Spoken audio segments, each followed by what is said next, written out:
that will be the third installment of the DTM role, and he will provide us the valuable information on how to do the evaluator role right. Please welcome Jack.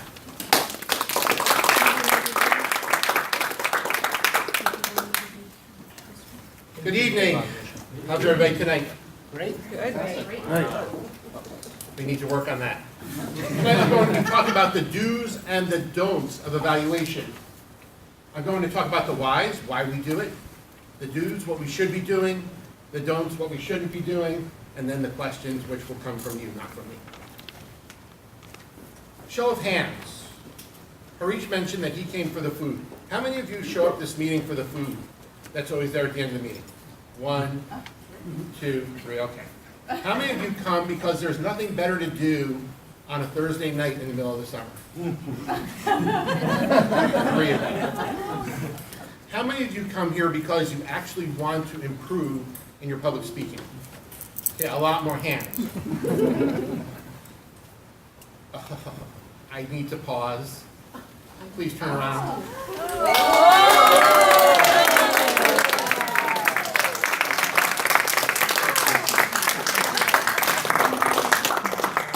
Okay, now I'll start again. So why, in order to get better, we need to get feedback.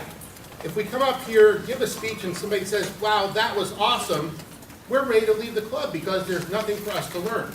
Evaluation is the way we learn in our speeches. Prospective members join because they want that feedback. There's different places we get feedback. In our basic manual, we are building a foundation to become a solid speaker.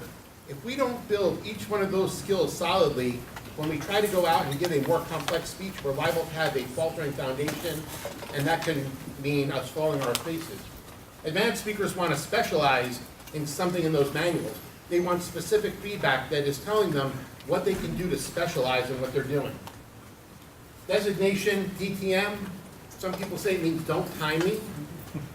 It doesn't mean that. If you have a designation, it doesn't mean that you are immune to feedback. Just because I'm a DTM, I don't want somebody coming up saying, wow, Jack, you're a DTM, you're a great speaker, I can't tell you anything that will help you improve. That's not why I'm here. I want to find out what's going to make me even better than I am today, so next time I come up and be even better for my audience. Also, the audience gets to know a lot about how to give feedback, and also to learn from the feedback that somebody gets.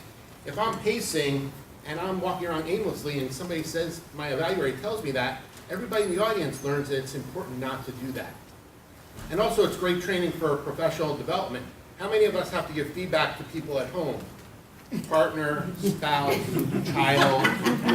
How many of us do it constructively in a way that doesn't start a fight? At work, anybody have to give feedback to peers, managers, subordinates? So this is a skill that we can take with us. So things to do when we're evaluating. First thing is, understand the speaker's objectives. Every manual speech has an objective. Understand what that person's objectives are in the book, but more importantly, what are their personal objectives? Are they nervous? Do they want to control their nervousness? Are they overcome with ahs and ums usually? And are they trying to reduce those? Ask the person whose speech you're evaluating what feedback they're looking for, and then obviously look for that quality and give them the feedback. Come on. If you're using, your battery is low. Great. Can we plug this in? Oops. And my battery's gone. Things also to do when you're evaluating. Think about the performance that's being given up here. Even though there are questions in the manual about what is happening in the speech, you want to talk about what you are observing, what you're seeing, what you're hearing, and most importantly, what you're feeling. You want to talk about how the speaker made an impact on you. Was it the words? Was it the gestures? Was it the overall sentiment, the way it was written? How did you feel? Tell the speaker how he or she made you feel. That's really the best feedback to give. When you're doing your evaluation, if you're writing one, the best thing to do, divide a piece of paper in half.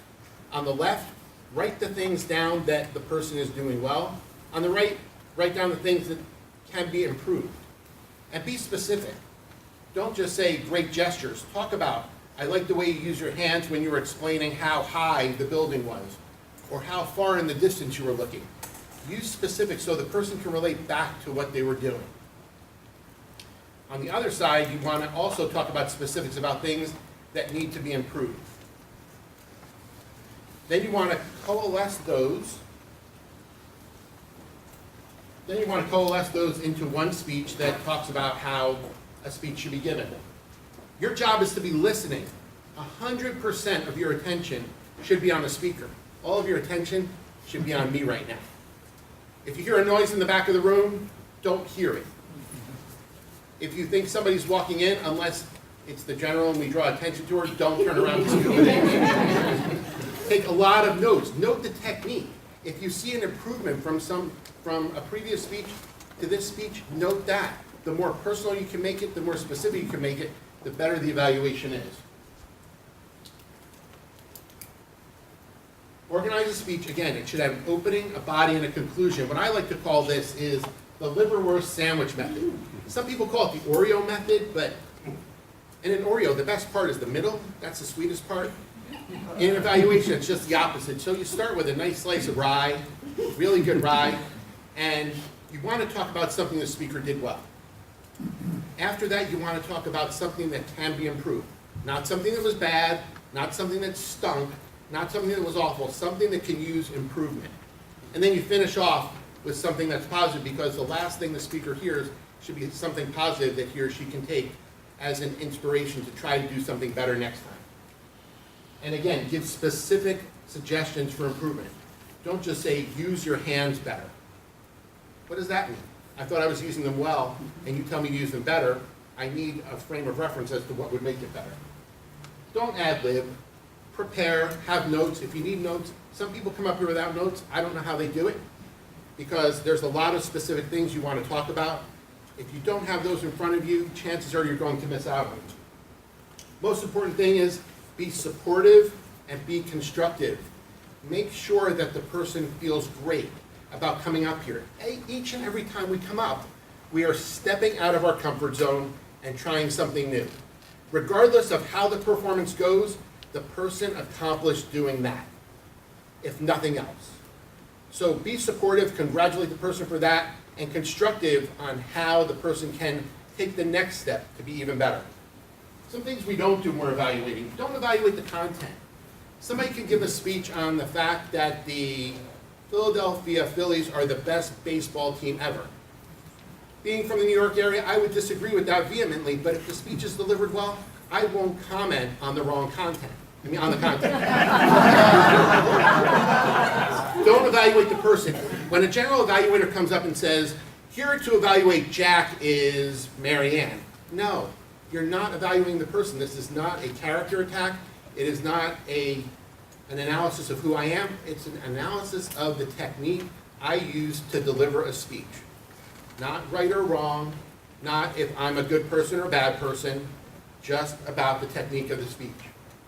Don't rewrite the speech. Don't say, I really like your story, but if you wrote the ending this way, it would have been so much more exciting. You don't tell Shakespeare how to rewrite Romeo and Juliet. You don't tell any author of a speech how to rewrite a story he or she is telling.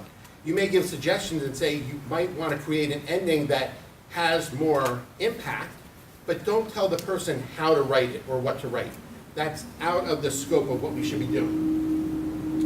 The manual has questions in it. Every speech, if you're evaluating it, at the end of the assignment has questions. What did you like about the speech? What didn't you like about the speech? What's something the speaker can improve? Did the speaker use gestures?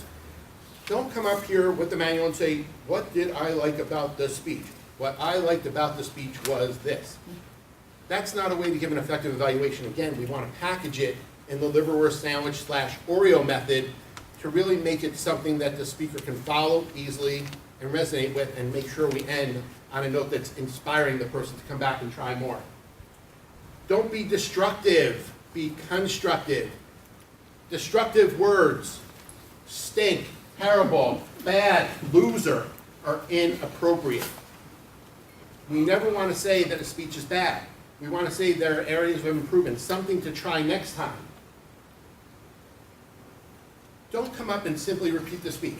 you came up here and you talked about your life. First you talked about when you were born, then you talked about when you went to high school, then you talked about college, then you talked about when you were married. Great speech, and sit down.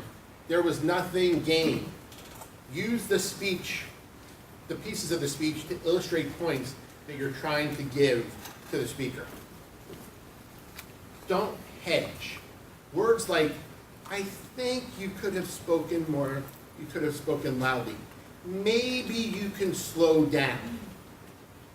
I will not take it personally if somebody says, Jack, speak louder. It doesn't attack my character. It doesn't really affect my ego to know that you can't hear me in the back of the room because there are fans. You don't have to water down what you're saying. Maybe you can try this. I think. Don't think it, just say it. Those wasted words dilute the impact. And if you say, maybe you can speak louder, well, maybe, maybe not. I could say, apparently it wasn't that bad because they said I could possibly try it, not something I need to focus on. Be very direct with your feedback. Again, feedback is not something that's designed to hurt. It's designed to build. And definitely don't whitewash a speech. Do not whitewash a speech. This is the thing that bothers me most. Everybody is here to improve, and nobody's perfect. I'm not perfect, believe it or not.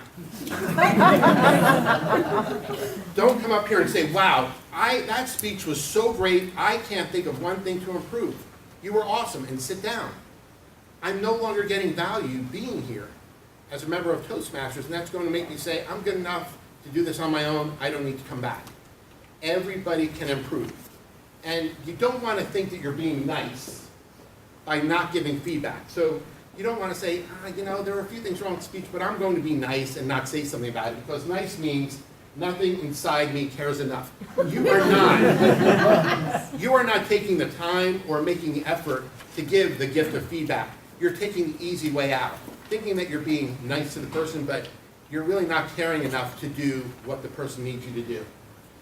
So assign evaluators and audience members. First of all, everybody should be an evaluator.